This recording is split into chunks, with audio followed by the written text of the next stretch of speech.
Waalaikumsalam warahmatullahi wabarakatuh. Ustaz, saya berhenti sejenak karena ada garis Ustaz. Apakah salat-salat fardu yang belum dikerjakan saat masa-masa dahulu harus ditebus seperti halnya puasa Ramadan?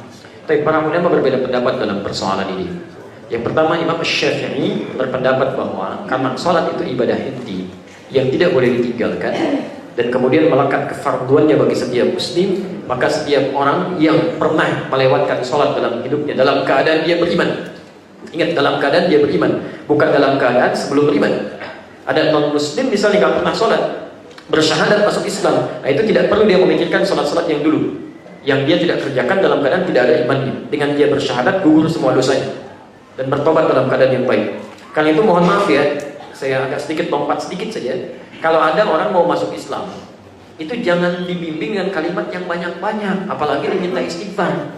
Istighfar dulu, Bapak itu salah ya dulu, kenapa baru masuk Islamnya sekarang? Istighfar, istighfar. Istighfar yang dimohonkan oleh orang yang belum beriman gak akan diterima oleh Allah. Ya jangankan orang gak beriman, orang beriman pun memohonkan istighfar untuk yang tidak beriman gak akan diterima, kecuali dia beriman dulu.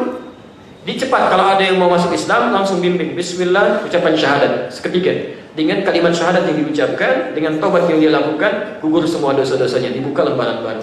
Tapi kalau ada orang sudah beriman, dia sengaja meninggalkan sholat, dia berdosa di situ. Begitu dia sadar, dia bertobat, kata Imam Syafi'i, sedapat mungkin dalam setiap sholat fardunya, selesai sholat fardu yang wajib bagi dia saat itu, dia tunaikan lagi sholat-sholat yang pernah dia kemudian kerjakan dan tinggalkan dulu, dengan niat sholat pengganti yang dulu bisa bertanding dengan sholat-sholat sebelum atau setelah sholat fardunya, sepanjang di situ ada syariat sholat sunnah.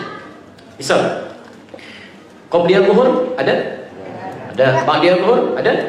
Tayyib. Jadi Anda bisa kerjakan, misal setelah sholat zuhur kan ada ba'diyah 2 rakaat, Anda bisa tunaikan ba'diyah 2 rakaat, atau Anda bisa ganti itu untuk menunaikan sholat yang dulu pernah ditinggalkan. Setelah ba'diyah 2 rakaat, sholat lagi 4 rakaat mengganti zuhur yang dulu. Ya. Kemudian asar misalnya kan, setelah adzan berkumandang kan tiba asar ya. Baik, ada qobliyah asar? Ada, sholat mutlak sampai 4 rakaat. Nah, Anda bisa ganti itu dengan menunaikan niat sholat asar yang dulu pernah ditinggalkan. Begitu imam sudah mulai bangkit untuk menunaikan sholat fardunya, Anda tunaikan dengan asar yang sekarang Anda kerjakan. Tapi pada asarnya nggak ada. Jadi jangan Anda menunaikan sholat-sholat pengganti di waktu-waktu yang dilarang. Ya, misal habis sholat subuh, Anda sholat lagi, gitu kan? Habis sholat asar, Anda sholat lagi. Selain bisa keliru, juga bisa menimbulkan fitnah bagi sekitaran setempat yang melihat. Itu siapa sih? Iya ya, kayaknya aliran baru ya. Iya, terlalu soleh ya. Tapi aja nggak begitu, tuh jadi perbincangan. Jelas ya? Itu pendapat Imam Syafi'i. Imam Abu Hanifah dan sebagian yang lain berpendapat tidak perlu dia mengganti.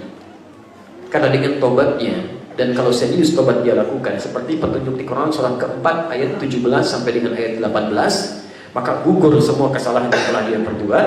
Dia hanya perlu untuk meningkatkan amal soleh yang bisa dia kerjakan. Misal sholat fardu tingkatkan, kemudian dengan menambah sholat sunnahnya. Gak pernah tahajud, ganti dengan tahajudnya. Tingkatkan bacaan Al-Qurannya, perbanyak sedekahnya.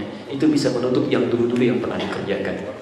Dua-duanya ini ijtihad dari para ulama, karena dalilnya tidak langsung tegas menyampaikan, itu sangat terbuka. Karena itu ada 2 pilihan terbuka bagi Anda, sekalipun saya pribadi memilih menguatkan pendapat yang kedua.